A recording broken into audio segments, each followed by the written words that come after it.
Alors, on va voir la correction de votre contrôle de synthèse du chapitre. Dans l'exercice 1, on vous parle de la valeur de l'action Nike en US dollars qui a évolué selon le tableau suivant depuis le 18 mai 2020. Donc, elle avait une certaine valeur le 18 mai 2020. Quand on observe au 18 juin 2020, elle a pris 8,24%, donc depuis le 18 mai. Ensuite, au 18 juillet, elle a perdu 1,52% par rapport au 18 juin, et ainsi de suite. Donc en fait, ici, on se retrouve avec 1, 2, 3, 4, 5, 6 évolutions successives. On me demande quel est le taux d'évolution globale de la valeur de l'action Nike entre le 18 mai 2020, c'est-à-dire ici, et le 18 novembre 2020, c'est-à-dire jusque-là, donc une fois qu'elle a fait les 6 évolutions.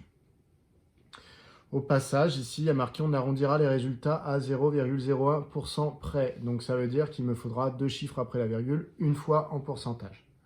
Donc je vais écrire mes 6 évolutions ici et on me demande le taux d'évolution globale. Donc pour mes évolutions successives, donc il y a une valeur que je vais appeler V0 qui est celle en mai. Première évolution, valeur en juin.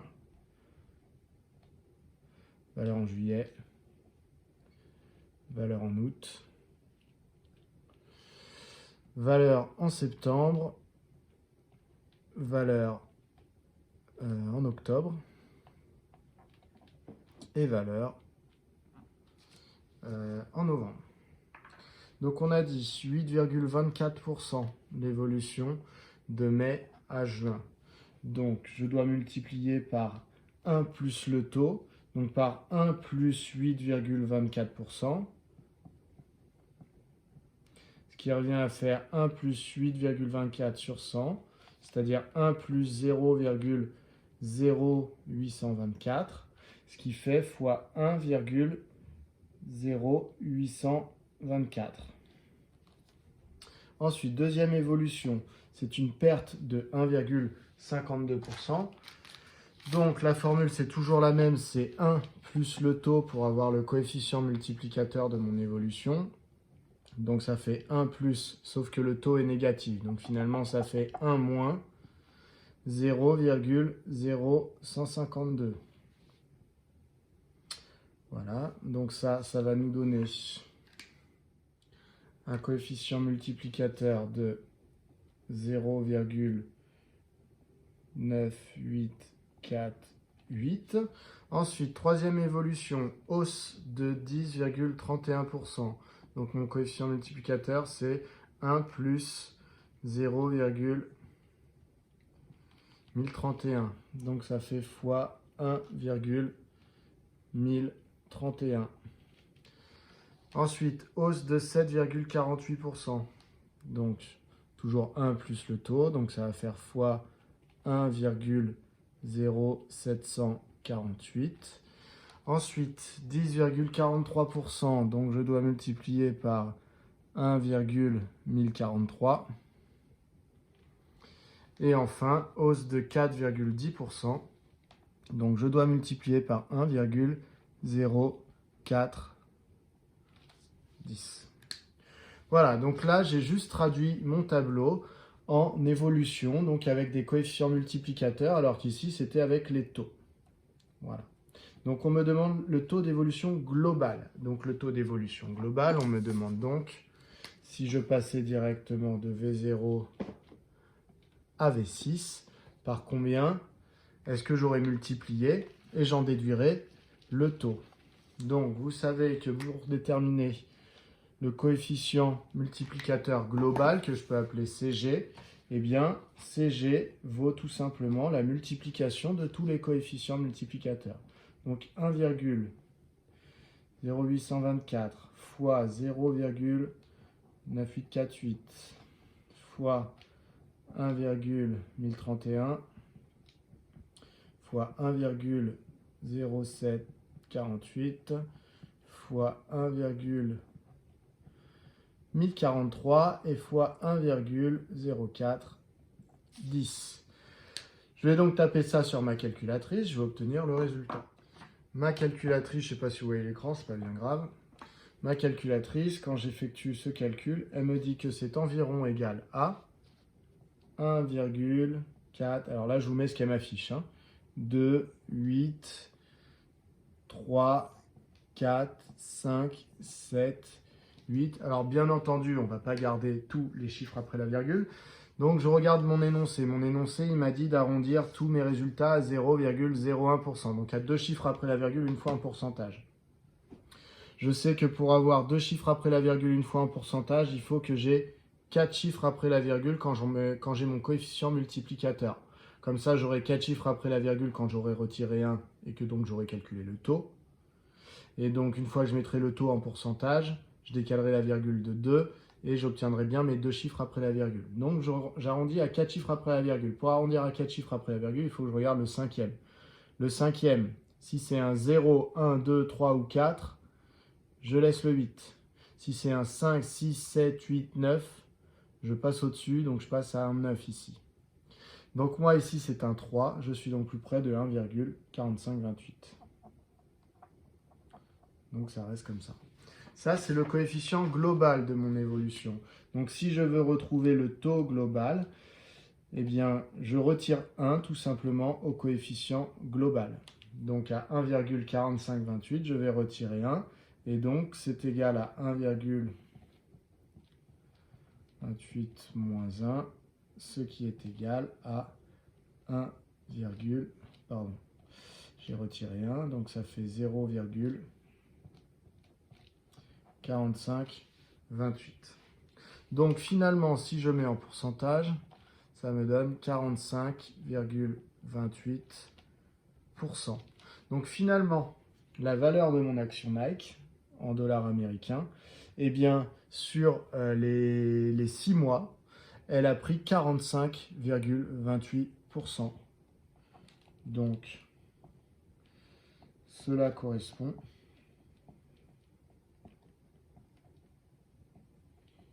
à une augmentation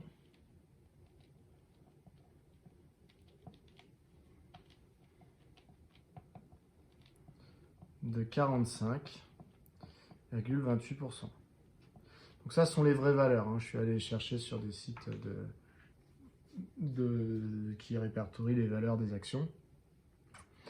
Donc sur les 6 mois voilà, de 2020, là, eh bien, sur ces 6 derniers mois, l'action Nike a pris 45,28%. Assez bon investissement pour celui qui a mis son argent dans ses actions, du coup, le 18 mai.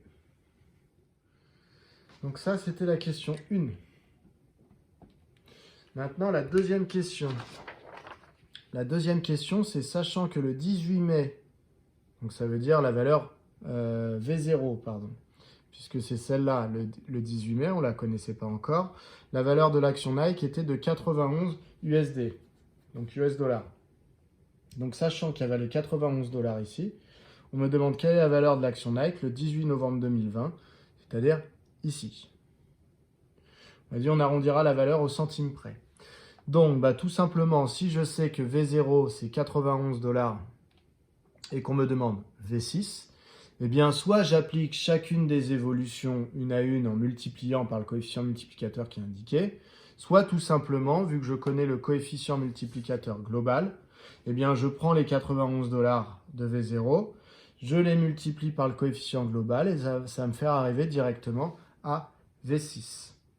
Donc voilà, moi c'est ce que je vais faire. Donc je vais effacer un tout petit peu. Je retiens quand même que le coefficient global ici, c'est 1,4528. Voilà. Hop. Et donc ça va me permettre de calculer ma valeur de l'action en novembre. Donc question 2. V0 est égal à 91 US dollars. Et du coup, V6, c'est égal à 91 dollars américains fois ce nombre-là. Donc 91 fois 1,4528. On prend la calculatrice.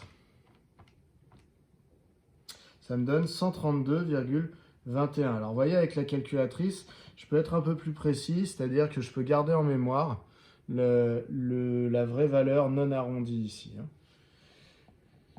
Donc, ça me donne 132,21 puisqu'on me demandait d'arrondir au centime.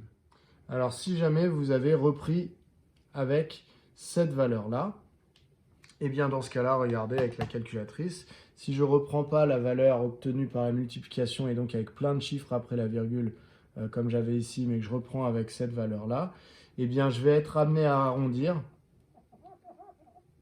à 20 centimes, puisque lorsque je ne tiens pas compte des chiffres qui étaient derrière ici et que je prends la valeur arrondie qui est là, et bien finalement, le chiffre qui suit est un 4. Donc je suis amené à arrondir à 20 centimes. Alors que si jamais je reprends les valeurs comme ça et que je multiplie et que je regarde le résultat à la fin, le chiffre après est un 7, ce qui m'amène à arrondir à 21 centimes. Voilà. Donc moi je vais faire avec celui-là, puisque je pense que vous avez repris votre valeur juste au-dessus. Donc j'arrondis à 20 centimes. Donc la valeur de l'action est donc de 132,20 $ américains le 18 novembre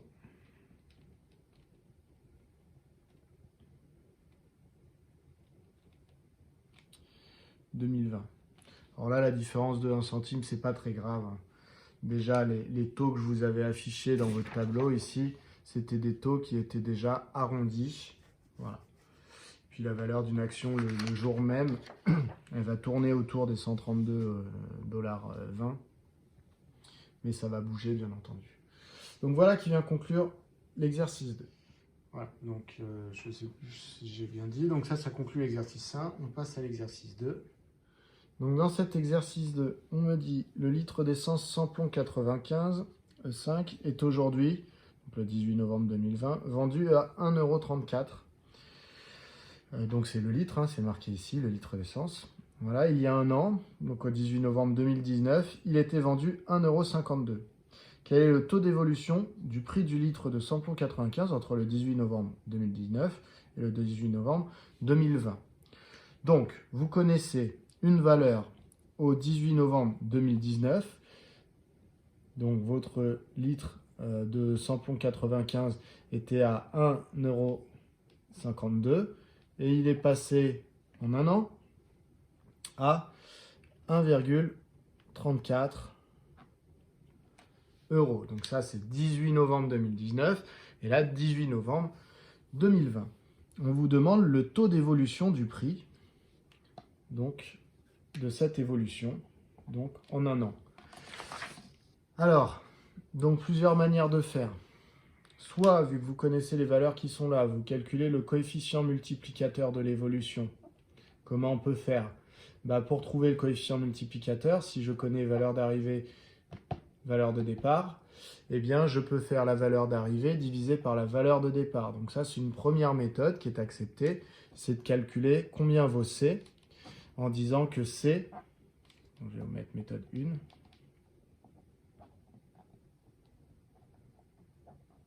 je sais qu'il y en a qui l'utilisent, donc je la redis. Méthode 1, c'est de calculer C. C, c'est 1,34 divisé par 1,52.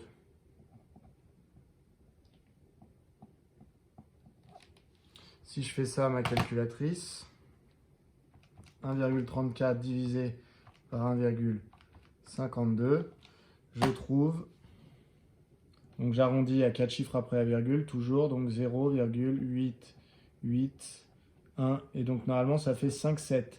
Donc pour arrondir à 4 chiffres après la virgule, je regarde le cinquième, c'est un 7, donc j'arrondis au-dessus. Donc le 5 passe à 6. Voilà. Et donc ça, c'est le coefficient multiplicateur. Donc pour connaître le taux, eh bien, toujours comme d'habitude, quand je connais le coefficient multiplicateur, il faut que je lui retire 1. Donc ça vaut environ 0,8816 moins 1. Donc tout simplement, vous reprenez votre calculatrice, vous retirez 1 et vous obtenez du coup moins 0,1184. Donc c'est un taux négatif, donc déjà ça correspond à une baisse. Ça c'est logique, regardez, 1,52 €, je passe à 1,34 €, ça a donc bien baissé, donc c'est normal de trouver un taux négatif. Et donc si vous voulez l'exprimer en pourcentage, ça donne donc moins 11,84%. Est-ce que vous voyez bien quand j'écris là? Oui. Donc finalement, on me demandait quel est le taux d'évolution du prix, voilà, bah c'est moins 11,84%. Donc je peux conclure, c'est une baisse de 11,84%. Donc vous voyez, le taux, il est bien négatif, hein. Par contre, quand je fais une phrase, eh bien ici, je dis que c'est une baisse et j'ai retiré le signe moins puisque je parle d'une baisse. Ensuite, méthode 2. Méthode 2, c'est d'utiliser la formule qui permet de calculer un taux quand je connais la valeur de départ et la valeur d'arrivée. Donc dans ce cas-là, j'applique ma formule. Je peux très bien faire T est égal à valeur d'arrivée moins valeur de départ sur la valeur de départ. Dans ce cas-là, ça me donne 1,34 moins 1,52 sur 1,52. Je vais calculer ce que ça me donne.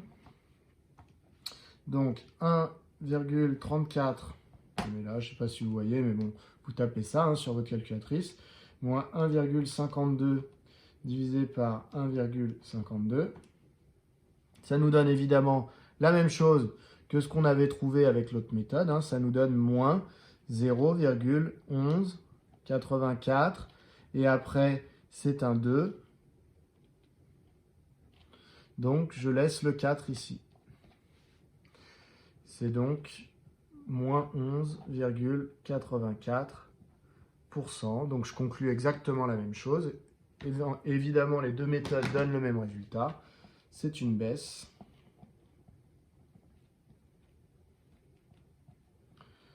de 11,84%.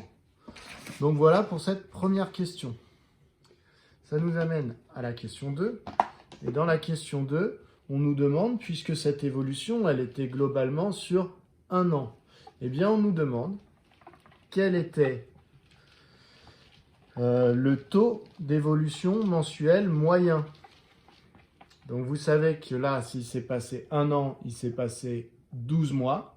Donc, si je veux le taux mensuel moyen, je veux savoir en moyenne quel était le pourcentage d'évolution, quel était le taux d'évolution au cours de cette année. Donc, la formule du taux moyen, je vous la redonne.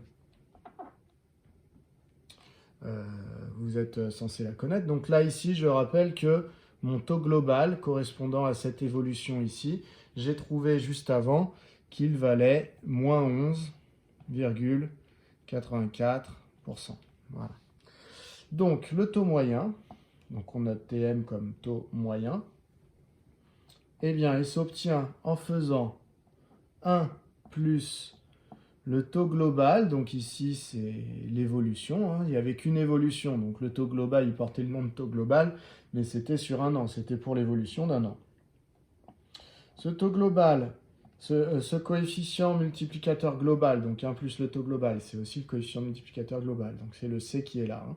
Eh bien, je dois le mettre à la puissance 1 sur le nombre d'évolutions. Comme c'est un taux mensuel, eh bien, il y avait 12 mois dans l'année, donc il y a eu 12 évolutions successives. Donc, je divise par 12 et je vais retirer 1 à la fin. Cette formule, si vous voulez la comprendre, c'est le coefficient qui est là, que je vais mettre à la puissance 1 sur 12 pour savoir en fait à quelle évolution mensuelle il correspond, à quel coefficient multiplicateur mensuel il correspond. Et après, je retire 1 pour trouver le taux mensuel. J'applique cette formule. Donc, ça me donne 1 moins 0,1184. à la puissance 1 sur 12. Donc là, j'ai juste remplacé taux global par moins 11,84%. Et je vais retirer 1. Je tape ça sur ma calculatrice. Ça me donne. Donc, 1 moins 0,1184. Je ferme ma parenthèse. Je mets à la puissance 1 sur 12. Je retire 1. Je trouve moins.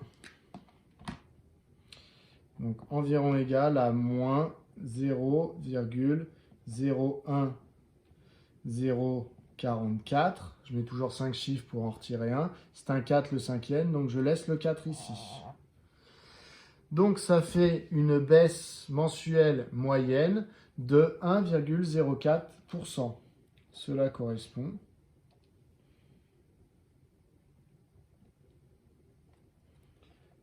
à une baisse mensuelle moyenne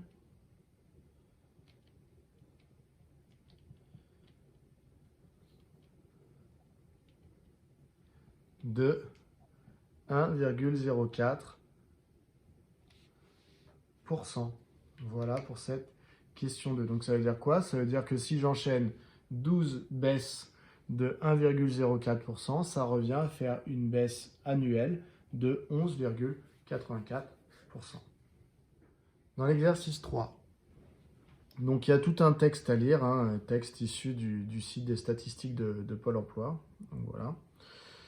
Et donc, on dit on arrondira les résultats à 0,01% près. Donc je vous laisse relire le texte, peu importe. De toute façon, ici, vous voyez, les phrases reprennent les phrases importantes dans les questions. Donc finalement, je n'ai même pas besoin de lire le texte. Le rapport fait état d'une augmentation des demandeurs d'emploi de catégorie A, B et C de 4,7% sur un an. L'État se fixe comme objectif de contrer cette hausse l'année suivante. Recopier et compléter son annonce officielle. Donc, il y a eu une hausse de 4,7%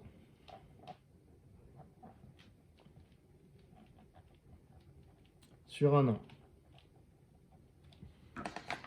Donc ça, c'est question 1. On veut contrer ça. Donc bien évidemment, déjà, on sait qu'on va contrer par une baisse. Par contre, attention, une hausse de 4,7% n'est absolument pas contrée par une baisse de 4,7% sur un an. Donc, on veut savoir ce qui contre une hausse de 4,7%. On est donc en train de chercher une évolution réciproque, c'est-à-dire qui permet de revenir au point de départ avant qu'il y ait eu cette hausse. Donc, je vais faire mon petit schéma qui me permet de régler ce genre de situation. Donc, j'ai une valeur V0 qui a évolué en une valeur V1. Donc, je ne les connais pas. Ça, c'est les nombres de demandeurs d'emploi de catégorie A, B, C. La seule chose que je sais, c'est que ça a augmenté de 4, que je ne me trompe pas, 7%. Donc, ça veut dire que le nombre de demandeurs d'emploi a été multiplié par 1 plus le taux, c'est-à-dire par 1 plus 4,7%, c'est-à-dire par 1 plus 0,047, c'est-à-dire, alors là, il faut que je mette des parenthèses, c'est-à-dire par 1,047.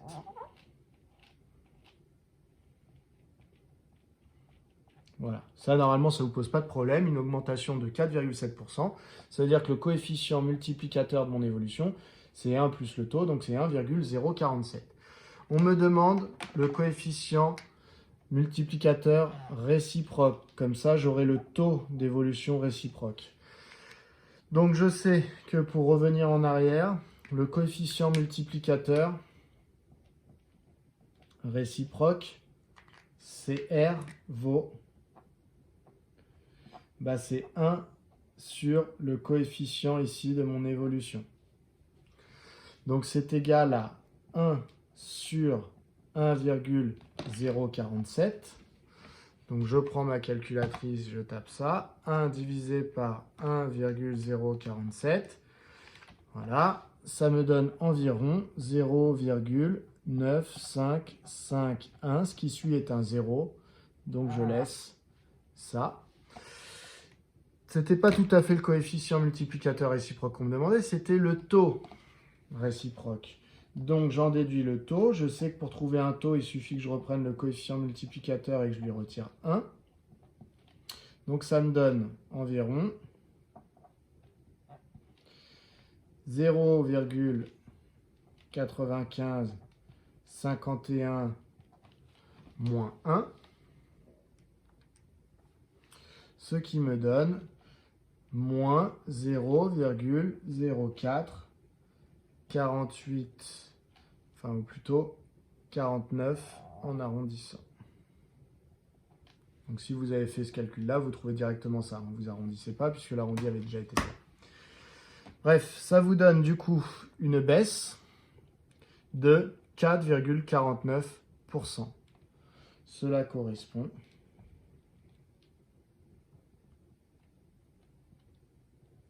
à une baisse de 4,49%. Donc si on reprend la phrase, puisque le but c'était de compléter une phrase, c'était nous nous engageons cette année à faire diminuer le nombre de demandeurs d'emploi de catégorie A, B et C de 4,49%. Donc une hausse de 4,7% est contrée par une baisse de 4,49%. Voilà pour cette question 1. On passe à la 2. J'efface tout ça et on se lance dedans. Alors dans cette question 2, on vous dit le rapport fait état de 5 783 800 demandeurs d'emploi, catégorie A, B et C, au troisième trimestre 2020. Il est également dit que ce nombre résulte d'une augmentation de 4,7% sur un an. Donc il résulte d'une augmentation. C'est donc le résultat après augmentation des 4,7% sur un an dont on a parlé dans la question précédente. Quel était le nombre de demandeurs d'emploi, catégorie A, B et C, il y a un an? Donc en fait, c'est la même situation que dans la question précédente. Sauf que là, en fait, on ne connaît toujours pas V0, mais on connaît V1, puisque cette fois-ci, on nous dit qu'en fait, l'augmentation de 4,7%, oui, ça nous donnait 5 783 800 demandeurs d'emploi. Et donc, on sait que ça résulte d'une augmentation de 4,7%, donc un coefficient multiplicateur de 1,047. Donc, il y a deux méthodes pour faire cette question. Soit vous utilisez le résultat de la question 1, soit vous ne l'utilisez pas. Méthode 1, je ne vais pas l'utiliser. Les deux méthodes reviennent au même. On verra qu'il va certainement y avoir une petite différence dans les arrondis au final, mais voilà, on en discutera une fois qu'on saura ça. Donc la méthode 1, c'est si je cherche V0, sachant que je connais le coefficient multiplicateur et le résultat, eh bien je sais que je peux prendre le résultat divisé par le coefficient multiplicateur, et ça va me redonner V0. Donc V0 est en fait égal à 5 783 800 divisé par 1,047. Je fais mon calcul avec ma calculatrice. Donc 5 783 800 divisé par 1,047. J'obtiens 5 524 164,2, donc je laisse à 164, j'arrondis à l'unité puisqu'on parle d'être humain entier ici. Donc voilà le nombre de demandeurs d'emploi, toutes catégories confondues, un an avant, donc c'est V0. Deuxième manière de calculer, méthode 2, c'est de me rappeler du résultat de la question précédente. C'est-à-dire qu'on avait dit, si on veut contrer cette hausse de 4,7%, eh bien, il faut qu'il y ait une baisse d'environ 4,49%. Donc, j'ai qu'à appliquer une baisse à ce nombre-là de 4,49%. Donc, dans ce cas-là, V0, c'est ce nombre-là à qui j'applique une baisse de 4,49%. Donc, ça fait 5 783 800 multiplié par, donc coefficient multiplicateur d'une baisse de 4,49 c'est 1 plus le taux, mais le taux étant négatif puisque c'est une baisse, donc ça donne 1 moins 0,0449 si je ne me trompe pas. Donc baisse de 4,49%. Ça nous donne 5 783 800 multiplié par 1 moins 0,0449. Et je trouve donc 5 524 107,3, donc j'arrondis à 107, demandeurs d'emploi. Vous voyez qu'on n'arrive pas au même résultat. Alors pourquoi on n'arrive pas au même résultat? Tout simplement parce que ici, quand vous utilisez le coefficient d'évolution réciproque, il avait été obtenu en arrondissant le résultat d'un calcul. Donc en fait, ici, le résultat qui est là, c'est un arrondi d'arrondi. C'est-à-dire que c'est l'arrondi, vous venez d'arrondir, un calcul qui venait d'être fait à partir d'un arrondi. Alors que celui-là, eh bien, vous avez directement divisé par 1,047, et donc ici, celui-là est certainement plus proche de la réalité. Alors, ce qui nous intéresse en général quand on discute de chiffre du chômage, c'est l'ordre de grandeur. D'accord? Là, vous voyez, on n'est pas à 50 ou 60 demandeurs d'emploi près. Donc, j'accepte les deux réponses. Les deux réponses me vont et il n'y a pas de problème. Dans l'exercice 4, on me donnait ce tableau et on me demandait de compléter les valeurs manquantes, donc la valeur qui va ici et la valeur qui va là. C'est un tableau d'indice base 100. Voilà, donc vous avez des années, 2018, 2019, 2020. Il y a une valeur au 18 novembre. Donc c'est la valeur d'une once d'or. Donc ça c'est pareil, c'est des vraies valeurs. Voilà. Donc on vous disait une once d'or c'est 31,1 grammes. Donc ça c'est pareil, hein, c'est tout ce qu'il y avait dans ce devoir, c'est que tiré de sites internet hein, avec les vraies valeurs. Et donc c'est tout ça, vous avez appliqué vos formules sur des choses de la vie réelle. Alors ici vous avez la valeur de la once d'or en dollars américains, et ensuite ici vous avez l'indice base 100. Vous devez retrouver ce qui va dans les cases. Donc vous connaissez un petit peu les formules, hein. Si je veux ce qu'il y a dans cette case-là, donc je vais m'intéresser à ça. Donc vous savez que c'est une égalité des produits en croix, c'est-à-dire que ça fois ça, ça doit être égal à ça fois ça.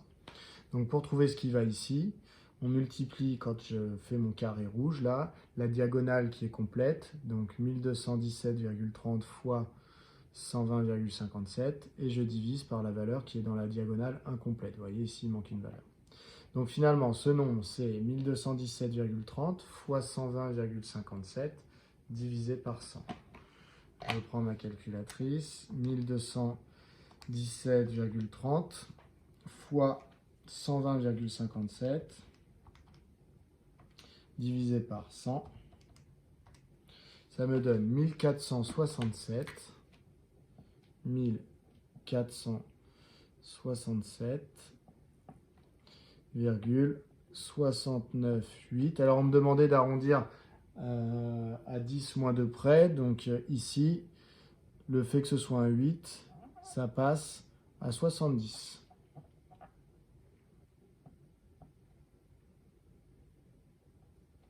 Voilà, dollars.